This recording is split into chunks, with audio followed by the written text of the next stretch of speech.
আমরা তদন্ত সংস্থা এবং প্রসিকিউশন প্রধানত যে কাজটার উপরে গুরুত্ব দিচ্ছি সেটা হচ্ছে লাইভ যে সমস্ত আলামত আছে সেগুলোকে যতদূর সম্ভব সংগ্রহ করা এবং সেগুলোকে আমাদের তদন্ত সংস্থার কাছে জমা করা। তারই অংশ হিসাবে আমরা সিএমএইচে কম্বাইন্ড মিলিটারি হসপিটাল, যেটা আজকে ঢাকায়, সেটাতে আমরা গিয়েছিলাম। আমরা সেখানে গিয়ে দেখলাম টোটাল 1227 জন রোগী সেখানে চিকিৎসা নিয়েছেন। সার্জারি হয়েছে 341 জনের এবং এখন পর্যন্ত আজকে পর্যন্ত সেখানে রোগী ভর্তি আছে 132 জন। এখানে ক্রিটিক্যাল রোগীগুলো গিয়েছেন, তাদের অনেকেরই মেরুদণ্ডে গুলি লেগেছে, বুকে গুলি লেগেছে, মাথায় গুলি লেগেছে। খুব ইন্টারেস্টিং একটা তথ্য আমরা পেয়েছি আজকে। একজন রোগীর পিঠ থেকে যে গুলিটা অপসারণ করা হয়েছে সেটা একটা বড় বুলেট, যেটার ছবি আমার কাছে আছে, আমরা আপনাকে দেখাবো, যে একটা সামরিক বাহিনী যে বন্দুক ব্যবহার করে সেই বন্দুকের গুলি সেখানে পাওয়া গিয়েছে। আমরা হসপিটালের কর্তৃপক্ষের সাথে কথা বলেছি, তাদের কাছে বলেছি যে প্রথম থেকে শেষ পর্যন্ত যত রোগী তাদের কাছে এসেছেন, যারা চিকিৎসা নিয়েছেন, যারা মারা গিয়েছেন এবং যারা এখনও চিকিৎসাধীন আছেন, যারা চিকিৎসা নিয়ে চলে গেছেন, প্রত্যেকের সমস্ত ডাটা, তথ্য, তাদের কী ধরনের চিকিৎসা দেওয়া হয়েছে সেগুলো এবং তাদের চিকিৎসার প্রমাণপত্র, যে সমস্ত গুলি বের করা হয়েছে অপারেশন করে সেই সমস্ত গুলি আলামত হিসাবে এগুলো আমরা চেয়েছি। এগুলো আজকে যেহেতু আমাদের ফুল সুইং তদন্ত সংস্থা সেখানে যেতে পারেননি, পরবর্তী সময়ে তারা গিয়ে এই আলামতগুলো সংরক্ষণ করে নিয়ে আসবেন, সিজ করে নিয়ে আসবেন। সিএমএইচ কর্তৃপক্ষ আমাদের সাথে সর্বাত্মক সহযোগিতা করছেন, ভবিষ্যতেও তারা করবেন, এটা আশ্বস্ত করেছেন। আজকে বিশেষভাবে আমরা যেটা বলতে চাই আমাদের প্রসিকিউশনের পক্ষ থেকে, যে দেশব্যাপী যাদের কাছে যে আলামত রয়েছে, যারা আহত হয়েছেন, যারা গুলি নিয়ে বয়ে বেড়াচ্ছেন, যে সমস্ত শহীদ হয়েছেন তাদের পরিবারের সদস্যরা স্মৃতি নিয়ে ঘুরে বেড়াচ্ছেন, অনেকের কাছে অনেক ধরনের এভিডেন্স রয়েছে। কেউ কেউ মামলা করেছেন, কেউ কেউ এখনও মামলা করেননি। যারা মামলা করেছেন তারা এবং যারা এখনও মামলা করেননি তারাও, সবাইকে আমরা আহ্বান জানাচ্ছি আন্তর্জাতিক অপরাধ ট্রাইব্যুনালের প্রসিকিউশন টিমের কাছে আমরা যে ডেস্কটা ওপেন করেছি সেখানে এসে আপনাদের এই তথ্যগুলো আমাদের কাছে দিয়ে যাবেন। আমাদের সাথে গত সপ্তাহে আইন উপদেষ্টা মহোদয়ের আলোচনা হয়েছে। আমরা দাবি জানিয়েছি দ্রুততম সময়ের মধ্যে ট্রাইব্যুনালটা পুনর্গঠনের ব্যাপারে, কারণ ট্রাইব্যুনাল পুনর্গঠিত না হলে আদালতের কাছ থেকে অনেকগুলো নেসেসারি আদেশ আমরা নিতে পারছি না। আদালতের আদেশ ছাড়া অনেকগুলো কাজ বন্ধ হয়ে আছে। আদালত খুব দ্রুততম সময়ের মধ্যে, উনি আশ্বস্ত করেছেন আগামী 1 সপ্তাহের মধ্যেই সম্ভবত পুনর্গঠিত হবে। আদালত পুনর্গঠিত হলে আমাদের যে বিচারের যে আনুষ্ঠানিক প্রক্রিয়া সেইটা শুরু হবে। সে কারণে যার কাছে যতটুকু আলামত আছে, আমাদের যেহেতু জনবলের এখনও সংকট আছে, আপনারা অনুগ্রহ করে যেভাবে বিপ্লবের সময় ঝাঁপিয়ে পড়েছেন, বিপ্লবটাকে সফল করেছেন, আন্দোলনটাকে সফল করেছেন, এই সমস্ত আলামত, তথ্য প্রমাণাদি আমাদের এই সংস্থাকে, তদন্ত সংস্থাকে এবং প্রসিকিউশন টিমকে দিয়ে সাহায্য করবেন, যাতে করে দ্রুততম সময়ের মধ্যে এই বিচার প্রক্রিয়াটা শুরু করা যায়।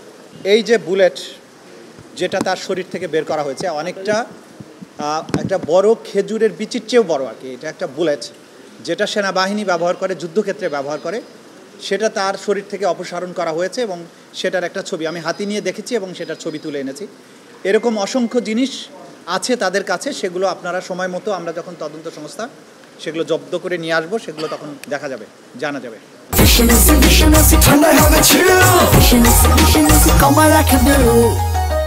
দেখুন, যে অস্ত্রগুলো ব্যবহার করা হয়েছে এগুলো মারণাস্ত্র, কিন্তু এই মারণাস্ত্র কার কার কাছে আছে কি নাই সেটা আমাদের তদন্ত করে আমরা বের করব। কিন্তু আপাত দৃষ্টিতে প্রত্যেকটা ভিকটিমের বক্তব্য থেকে এটা ক্লিয়ার হয়েছে, তারা খুব ক্লিয়ার ভাষায় বলেছেন যে পুলিশের কাছে চাইনিজ রাইফেল ছিল।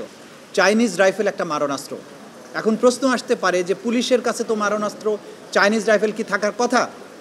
হ্যাঁ, ছিল পুলিশের কাছে। এইটা যাওয়া উচিত ছিল কি ছিল না সেই প্রশ্ন তো সরকার সেটার জবাব দেবেন, কিন্তু বাস্তবতা হচ্ছে তাদের কাছে চাইনিজ রাইফেল ছিল। এবং আপনারা যখন মাঠে ময়দানে রিপোর্ট করেছেন, আপনারা শুনতে পেয়েছেন এই চাইনিজ দিয়ে ফেলে দে, চাইনিজ দিয়ে গুলি করে দে, সিআর ফায়ার কর, সিআর ফায়ার কর। সিআর মানে হচ্ছে চাইনিজ রাইফেল। এই জাতীয় বক্তব্য পুলিশের বিভিন্ন জায়গা থেকে ক্লিয়ার হয়েছে এবং পুলিশের কাছে চাইনিজ রাইফেল এই মুহূর্তে আছে, আপনারা এখনও গেলে দেখতে পাবেন। কিন্তু পুলিশকে চাইনিজ রাইফেল দেওয়ার যে সিদ্ধান্ত কতদিন আগে হয়েছিল এবং কে সেটা প্রথম দিয়েছিল সেটা বের করার বিষয় আছে, কিন্তু বাস্তবতা হচ্ছে তাদের কাছে চাইনিজ রাইফেল আছে এবং তারা সেটা এই ছাত্র জনতার অভ্যুত্থান দমনের সময় মানবতা বিরোধী যে অপরাধ তারা সংগঠিত করেছেন সেই সময় এই অস্ত্রের ব্যবহার হয়েছে, যার প্রমাণ আমরা আহতদের দেহে, তারপরে অপারেশন থিয়েটার থেকে বের করা বুলেটে এবং অন্যান্য যে সমস্ত প্রমাণাদি আছে, আহতের ধরন, তারপরে নিহতদের যা শরীরে যা কিছু চিহ্ন আছে সব কিছু থেকে এটা নিশ্চিত হওয়া গেছে যে আদালতটা এখনও গঠন হয়নি। তদন্ত সংস্থার প্রাক্তন যারা ছিলেন তাদের মধ্যে 6 জন মাত্র তদন্তকারী কর্মকর্তা এখন ফাংশন করছেন, অনেক বেশি তদন্তকারী কর্মকর্তা দরকার। প্রসিকিউশনে অন্তত 20 থেকে 25 জন প্রসিকিউটর দরকার। আমরা মাত্র এখন পর্যন্ত 5 জন নিয়োগপ্রাপ্ত হয়েছি, 4 জন যোগদান করেছেন, একজন এখনও আজকে হয়তো যোগদান করতে পারেন তিনি। এর বাইরে যে এভিডেন্স কালেকশনের বিশাল ব্যাপার রয়েছে সেই বিষয়গুলো সমাপ্ত না করে ট্রায়ালের ব্যাপারে কোনো টাইম ফ্রেম ঘোষণা করা যাচ্ছে না। এটা টু আর্লি, এটা এই ব্যাপারে মন্তব্য করার জন্য। সময় হলে আমরা আপনাদেরকে একটা গাইডলাইন দিতে পারবো। আন্তর্জাতিক অপরাধ ট্রাইব্যুনাল আইন অনুযায়ী ঢাকাই শুধুমাত্র থাকবে। দেশব্যাপী যে সমস্ত অপরাধ হয়েছে যেগুলো ক্রাইমস এগেনস্ট হিউম্যানিটি, মানবতা বিরোধী অপরাধ, সেগুলোর বিচার শুধুমাত্র আন্তর্জাতিক অপরাধ ট্রাইব্যুনালেই হবে। কিন্তু সেই আন্তর্জাতিক অপরাধ ট্রাইব্যুনাল গঠনের আগে কোনো থানায় বা কোনো ম্যাজিস্ট্রেট কোর্টে যদি কোনো মামলা হয়ে থাকে সেই মামলাগুলো তদন্তকালে এগুলো আমরা একটা প্রজ্ঞাপনের মাধ্যমে আন্তর্জাতিক অপরাধ ট্রাইব্যুনালের কাছে নিয়ে আসব এবং সেই তদন্তটা মূলত করবেন আমাদের তদন্ত সংস্থা, করে সেই মামলাগুলোর সমস্ত তথ্য প্রমাণাদি বিশ্লেষণ করে আন্তর্জাতিক অপরাধ ট্রাইব্যুনালের কাছে আমরা সেটাকে যথার্থ মামলা আকারে উপস্থাপন করব। সেই ক্ষেত্রে মামলা কয়টা হবে সেই বিষয়টা পরবর্তী সময়ে সিদ্ধান্ত নিয়ে আমরা জানাবো। আরেকজনে আরেকটা প্রশ্ন করেছিলেন যে পুলিশের বিচার আলাদা হবে কিনা, মন্ত্রীদের বিচার আলাদা হবে কিনা। না, আমরা দেখছি অপরাধকে, যে একটা অপরাধ যখন সংগঠিত হলো সেই অপরাধটা প্রথমে মানে গ্রাউন্ডে যিনি করলেন শুরু করে পেছন থেকে কমান্ড করে করে করে করে কোথায় সিদ্ধান্ত হলো, কার হুকুমে হলো, কিভাবে এটা বাস্তবায়িত হলো, এই পুরো জিনিসটার তদন্ত করে সেটাকে বিচারের আওতায় নিয়ে আসবো। পুলিশের ভেতরের আভ্যন্তরীণ বিষয় নিয়ে তারা কি বলছেন এগুলো আমরা বিবেচনায় নিচ্ছি না। আন্তর্জাতিক অপরাধ ট্রাইব্যুনালের আইন একটা বিশ্বসাহিত্য আইন এবং এইখানে অপরাধ সংগঠিত হলে সেই অপরাধের তদন্ত করার একটা নিজস্ব ধরন আছে এবং এই অপরাধে যারাই সম্পৃক্ত থাকবে তাদেরকেই আইনের আওতায় আনা হবে। সুতরাং পুলিশের সার্কুলার দিয়ে তারা তাদের আভ্যন্তরীণ ডিসিপ্লিনের ব্যাপারে অথবা পুলিশের নিজের মামলা করার ব্যাপারে সেই ব্যাপারে তাদের গাইডলাইন থাকতে পারে, সেটা ভিন্ন জিনিস। কিন্তু আন্তর্জাতিক অপরাধ ট্রাইব্যুনালের কার্যক্রম সেই ধরনের কোনো সার্কুলারের কারণে প্রভাবিত হবে না। আন্তর্জাতিক অপরাধ ট্রাইব্যুনাল আইন বিশেষ আইন, এই আইনের অপরাধে আপনারা যদি আইনটা কেউ কখনো পড়ে থাকেন বুঝবেন যে এই আইনের মধ্যে যদি কোনো অপরাধ হয়, ক্রাইমস এগেনস্ট হিউম্যানিটি হয়, মূলত এই অপরাধগুলোর মধ্যে আর্মড অ্যান্ড অক্সিলিয়ারি ফোর্সেস এই কথাগুলো বলা হয়েছে।